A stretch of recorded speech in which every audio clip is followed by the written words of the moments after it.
좋은 아침입니다. 9월 4일 풍삼 새벽 예배를 시작하도록 하겠습니다. 먼저 사도신경으로 우리의 신앙을 고백하도록 하겠습니다. 나는 전능하신 아버지 하나님, 천지의 창조주를 믿습니다. 나는 그의 유일하신 아들, 우리 주 예수 그리스도를 믿습니다. 그는 성령으로 잉태되어 동정녀 마리아에게서 나시고 본디오 빌라도에게 고난을 받아 십자가에 못 박혀 죽으시고 장사된 지 사흘 만에 죽은 자 가운데서 다시 살아나셨으며 하늘에 오르시어 전능하신 아버지 하나님 우편에 앉아 계시다가 거기로부터 살아있는 자와 죽은 자를 심판하러 오십니다. 나는 성령을 믿으며 거룩한 공교회와 성도의 교제와 죄를 용서받는 것과 몸의 부활과 영생을 믿습니다. 아멘. 잠시 침묵으로 오늘 새날을 열어주신 주님을 묵상하면서 잠시 기도하도록 하겠습니다.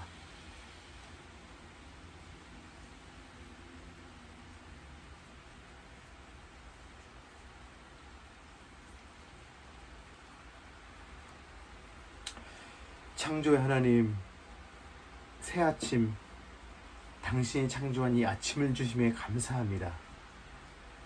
오늘 하루도 말씀으로 서게 하시니 감사합니다. 들을 귀를 주시고 당신의 시선으로 볼 눈을 주시고 진리를 나눌 입을 주시고 말씀대로 행동할 의지를 주옵소서. 살아계신 예수님 이름으로 기도합니다. 아멘. 저와 함께 묵상하신 말씀은 출애굽기 2장 1절에서 15절 말씀입니다. 풍삼 9월 4일 16페이지입니다. 출애굽기 2장 1절에서 15절 말씀입니다. 제가 읽어드리도록 하겠습니다. 레위 가족 중 한 사람이 가서 레위 여자에게 장가들어 그 여자가 임신하여 아들을 낳으니 그가 잘생긴 것을 보고 3달 동안 그를 숨겼으나 더 숨길 수 없게 되매 그를 위하여 갈대 상자를 가져다가 역청과 나무질을 칠하고 아기를 거기 담아 나일 강가 갈대 사이에 두고 그의 누이가 어떻게 되는지를 알려고 멀리 섰더니 바로의 딸이 목욕하러 나일 강으로 내려오고 시녀들은 나일 강가를 거닐 때에 그가 갈대 사이에 상자를 보고 시녀를 보내어 가져다가 열고 그 아기를 보니 아기가 우는지라. 그가 그를 불쌍히 여겨 이르되 이는 히브리 사람의 아기로다. 그의 누이가 바로의 딸에게 이르되 내가 가서 당신을 위하여 히브리 여인 중에서 유모를 불러다가 이 아이에게 젖을 먹이게 하리이까. 바로의 딸이 그에게 이르되 가라 하매 그 소녀가 가서 그 아기의 어머니를 불러오니 바로의 딸이 그에게 이르되 이 아기를 데려다가 나를 위하여 젖을 먹이라. 내가 그 삭슬 주리라. 여인이 아기를 데려다가 젖을 먹이더니 그 아이가 자라매 바로의 딸에게로 데려가니 그가 그의 아들이 되니라. 그가 그의 이름을 모세라 하여 이르되 이는 내가 그를 물에서 건져내었음이라 하였더라. 모세가 장성한 후에 한 번은 자기 형제들에게 나가서 그들이 고되게 노동하는 것을 보더니 어떤 애굽 사람이 한 히브리 사람 곧 자기 형제를 치는 것을 본지라. 좌우를 살펴 사람이 없음을 보고 그 애굽 사람을 쳐 죽여 모래 속에 감추니라. 이튿날 다시 나가니 두 히브리 사람이 서로 싸우는지라. 그가 잘못한 사람에게 이르되 내가 어찌하여 동포를 치느냐 하매 그가 이르되 누가 너를 우리를 다스리는 자와 재판관으로 삼았느냐. 내가 애굽 사람을 죽인 것처럼 나도 죽이려느냐. 모세가 두려워하여 이르되 일이 탈로 되었도다. 바로가 이 일을 듣고 모세를 죽이고자 하여 찾는지라. 모세가 바로의 낯을 피하여 미디안 땅에 머물며 하루는 우물 곁에 앉았더라. 아멘. 오늘 말씀은 크게 두 부분으로 나뉠 수 있습니다. 1절에서 10절까지는 모세의 탄생 이야기, 그리고 11절에서 15절까지는 장성한 모세가 미디안으로 도망가게 된 그 이야기입니다.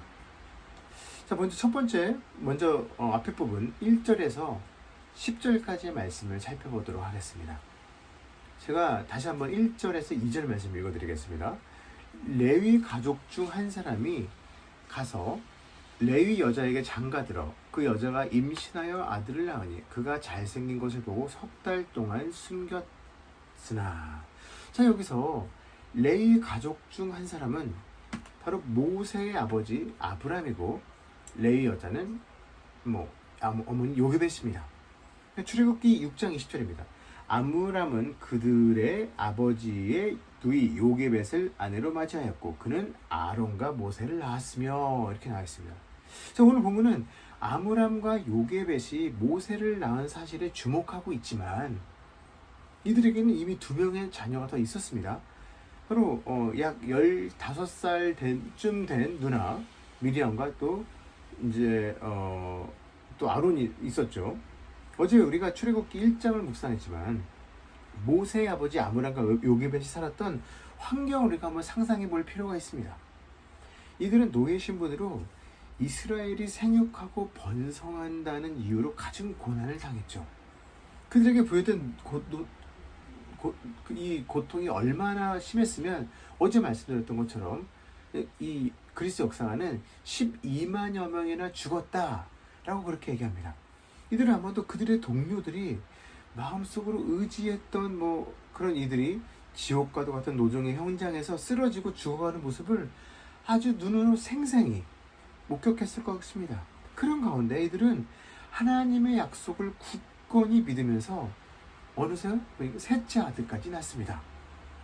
바로 남자아이였고 애굽 전역이 내린 명령에 따라서 곧 죽어야만 하는 그런 운명이 되었습니다.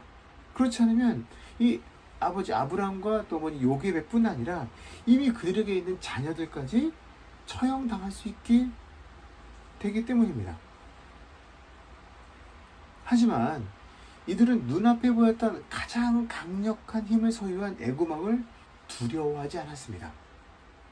이를 히브리서 기자가 아주 당당하게 기록하고 있는데요. 제가 읽어드리겠습니다. 히브리서 11장. 믿음으로 모세가 낳았을 때 그 부모가 아름다운 아이임을 보고 석 달 동안 숨겨 왕의 명령을 무서워하지 않았으며, 왕의 명령을 무서워하지 않았습니다. 아무리 강력한 권력 앞에서도 굴하지 않으며 하나님을 더욱 두려워했던 이 부모만 보더라도 그 자녀는 어떻게 자랐을지를 우리가 가늠해 보게 됩니다. 모세의 부모의 믿음 앞에서 우리가 자문해 볼 필요가 있습니다. 나는 현재 누구를 가장 두려워하고 있는가?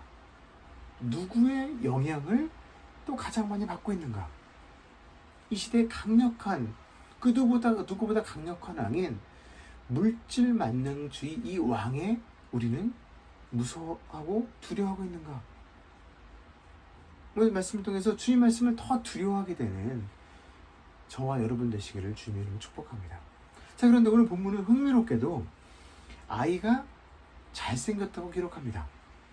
영어에서는 보니까 fine children, 또 beautiful child라고 번역하고 있습니다. 여기서 잘생겼다는 단어의 히브리어는 토브인데, 이 창세기에서 하나님이 천지를 창조하실 때 보시기에 좋았더라 라는 문구에 나왔던 이 좋았더라와 완전히 같은 동일어입니다. 모세가 정말 준수하게 잘 생겼을 수도 있겠죠. 근데 그랬다기보다는 실제로 엄마의 입장에서 좀 잘생겼을 수도 그럴 수도 있겠죠. 제 어머니는 지금도 저를 잘생겼다고 말씀하시니까요. 근데 여기서 이 잘생긴 것을 보고라는 이 표현을 히브리어 아까 말씀드렸던 좋다, 이 토브라는 단어와 연결시켜 본다면 모세가 그 당시 수많은 남자아이가 죽어가야 하는 상황에서 이 살아남을 수 있는 단 한 가지 이유는 말 그대로 그는 하나님 보시기에 좋았기 때문입니다. 하나님 보시기에 좋았기 때문에 살아남았었다는 겁니다. 외적인 조건이 아닌 하나님 보시기에 좋으면 우리도 살아남을 수가 있습니다. 하나님 보시기에 좋으면 아무리 우리의 사역이 어려워도, 아무리 교회가 욕을 먹고 어려운 시기를 지나도, 아무리 우리의 사업장이 어려워도 우리는 살아남을 수 있습니다. 핵심 조건은 바로 하나님이 보시기에 좋았더라 입니다. 자, 오늘 말씀 3절입니다. 읽어드리겠습니다. 더 숨길 수 없게 되매 그를 위하여 갈대 상자를 가져다가 역청과 나무진을 칠하고 아기를 거기 담아 나일 강 갈대 사이에 두고. 아멘.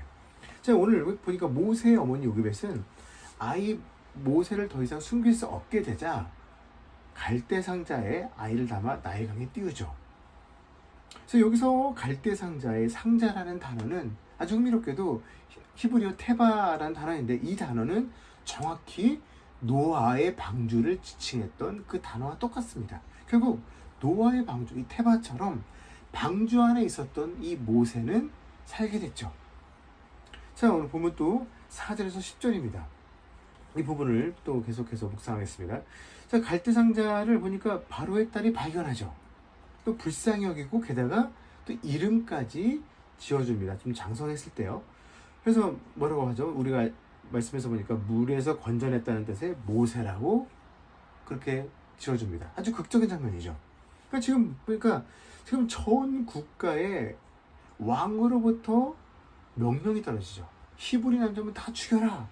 그런 긴급 명령이 떨어졌는데 왕족이, 그것도 왕의 딸이 어떻게 보면 그 명령을 정면으로 어기고 있는 장면이 등장하는 겁니다. 그리고 그녀는 단번에 이 아이가 또 히브리 사람의 아이인 줄 또 알았습니다. 그런데도 거절한 겁니다. 자, 6절을 읽어드리겠습니다. 열고, 갈대 상자겠죠. 그 아기를 보니 아기가 우는지라 그가 그를 불쌍히 여겨 이르되 이는 히브리 사람의 아기로다. 본인의 입으로 말하죠. 이는 히브리 사람의 아기로다. 근데 여기서 히브리라는 단어는 강을 건너다 라는 뜻입니다. 히브리어로. 당시 특별히 히브리인, 이제 이스라엘 사람이죠. 이 사람들 지칭하는데, 이거는 이스라엘 조상 이 아브라함이 그 큰 강 유프라테스 강을 건너왔음을 의미하는 데에서 그 사람들을 히브리인이라고 지칭했습니다. 근데 이거는 이제 다른 이야기 아니라 그 애굽 사람들과 이 사람, 우리는 출신이 다르다. 약간 출신 성분을 구별하는 뜻, 또는 그들 약간 멸시하거나 조롱하는 조로 히브리인이라고 불렀습니다. 그런데 그들이 그토록 멸시했던 히브리인들은 말 그 뜻대로 그 유프라테스를 건넜지만 이젠 더 큰 홍해 바다도 건넙니다. 그리고 나서 또 요단강도 건너죠. 또 우리는 주님 계신 그곳까지 건너가게 되는 축복을 누리게 될 겁니다. 이제부터 더 극적인 장면이 나옵니다. 7절에서 10절을 보니까 바로의 딸이 아이를 키울 수 없어서 유모를 데리고 오는데 바로 모세의 어머니죠. 게다가 9절에서 보니까 국가에서 양육수당도 지급합니다. 9절 말씀입니다. 바로의 딸이 그에게 이르되 이 아이를 데려다가 나를 위하여 젖을 먹이라. 내가 그 삭슬 주리라. 그래서 여인이 아이를 데려다가 젖을 먹이더니, 아마도 제가 역사를 모르긴 하지만 인류 최초로 노예 신분임에도 불구하고 국가에서 양육수당을 받고 게다가 국립 최고의 교육을 공짜로 받게 된 그런 사례가 아닌가 한번 생각해 봅니다. 한 나라의 공주가 명령을 내렸기 때문에 또 아무 음식도 주지 않았을 겁니다. 옷이며 또 교육 환경이면 모든 것을 가장 최고로 공급받았을 것입니다. 흥미롭지 않나요?